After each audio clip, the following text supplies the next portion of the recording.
Hey guys, so I wanted to talk about mileage and how it relates to injuries. Running injuries are usually not caused by an increase in mileage alone, and that surprises a lot of runners. Most of the time, it's how your body responds to the load of the increased mileage. So if your body is not ready to accept the load of running in general, running is about 2 to 5 times your body weight.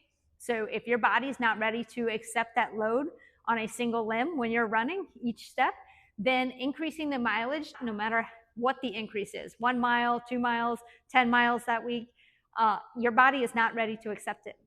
So what I mean by accept the load, so I'm talking about the smaller muscles underneath your six pack, underneath your big glute muscle, basically anything that surrounds the pelvis and the hip region. Those smaller stabilizer muscles that sometimes are not looked upon because they're not large, they're not showy muscles.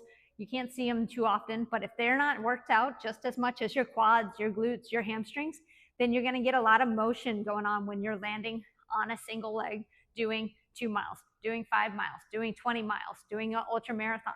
So we need to make sure that when you're running, there's no weak links, poor mechanics, poor alignment, and basically a lot of times people don't take advantage of their or follow their recovery plan. So that's when the mileage ends up causing the most issue on the body. So mileage, increasing mileage just exposes what the body is not ready to accept or prepared for.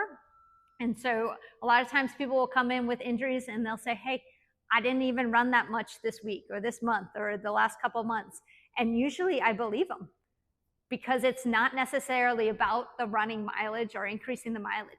It's about running when your body is able to accept the load of running.